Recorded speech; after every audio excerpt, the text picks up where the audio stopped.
Share market में invest करने के लिए किस कंपनी में इन्वेस्ट करना है, इससे ज़्यादा ज़रूरी है ये जानना किस कंपनी में इन्वेस्ट नहीं करना है। और ये फाइंड आउट करने के लिए आपको आना चाहिए फंडामेंटल एनालिसिस। फंडामेंटल एनालिसिस के बहुत सारे पार्ट्स हैं, लेकिन कुछ प्री डिफाइंड रेशियोज़ हैं जिनको यूज़ करके आप हार्डली 10 मिनट में एटलीस्ट इतना तो पता कर सकते हैं कि इस कंपनी में एंटर नहीं करना है, कंपनीज को शॉर्टलिस्ट कर सकते हैं। आज ऐसे ही 3 रेशियोज़ के बारे में हम बात करेंगे इस वीडियो में। So the first ratio is interest coverage ratio. इससे हमें ये मालूम चलता है कि जो कंपनी ने लोन लिया हुआ है उसके अगेंस्ट जो इंटरेस्ट है उसे पे करना कितना आसान है उनके लिए या कितना मुश्किल है। कैसे पता चलता है समझते हैं। इंटरेस्ट कवरेज रेशियो जो है इसका फॉर्मूला होता है EBIT upon interest expenses. EBIT होता है earning before interest and taxes.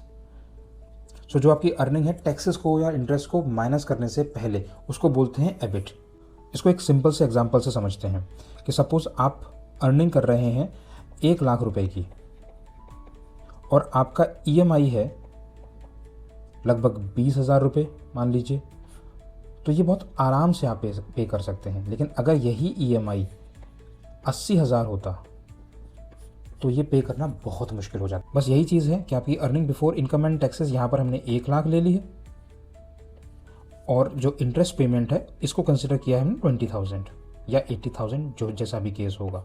इस रेशियो को जो निकालते हैं इसको बोलते हैं इंटरेस्ट कवरेज रेशियो। अब ये जितना ज़्यादा होगा ये रेशियो उतना बेहतर है। कहा यह जाता है कि 5 से ज़्यादा हो तो आइडियल केस है, मतलब बेस्ट सिनेरियो है कि 5 से ज़्यादा हो। दूसरा रेशियो है net debt by EBITDA ratio.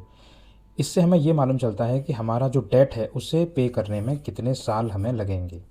Ratio simple है, नेट डेट अपॉन एबिटा। मतलब कि अगर आपकी कंपनी पे 10 लाख का लोन है और जो एनुअल इनकम है आपकी that is suppose 5 lakh rupees, तो इस रेशियो को बोलेंगे net debt by EBITDA ratio, जो कि इस केस में 2 साल आ जाएगा। यानी कि मतलब इस सिनेरियो में अगर आप टोटल अर्निंग को यूज़ करें अपनी डेट को रीपे करने में तो 2 साल में आप डेट फ्री हो जाएंगे। जितना ये कम हो उतना बेहतर होता है। बेस्ट सिनेरियो होता है 4 से कम हो। Third ratio is goodwill by asset ratio. इसको मैं एक एग्जाम्पल से समझाता हूँ।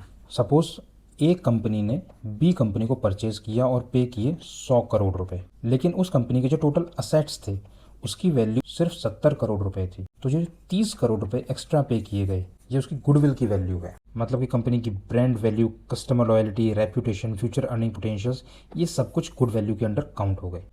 ये जो प्रीमियम आप पे कर रहे हैं ये जितना कम हो उतना बेहतर है। इसको ऐसे समझने की ज़रूरत है कि गुडविल आपका इंटेंजिबल असेट है। अब मतलब इसको आप मेज़र नहीं कर सकते, तो बेहतर ये रहता है कि जो चीज़ मेजरेबल नहीं है उसकी वैल्यू टोटल असेट वैल्यू में जितनी कम से कम हो उतना बेहतर है। क्योंकि अगर आपकी कंपनी की वैल्यू मान लीजिए 100 करोड़ है, उसमें से 70 करोड़ सिर्फ गुडविल के ही हैं, असेट की वैल्यू 30 करोड़ है, कल को मार्केट कोलैप्स करता है या आपकी गुडविल चली जाती है तो वैल्यू तो सिर्फ 30 करोड़ ही रह जाएगी। तो इसलिए goodwill by total asset ratio को जितना कम से कम हो उतना बेहतर माना जाता है।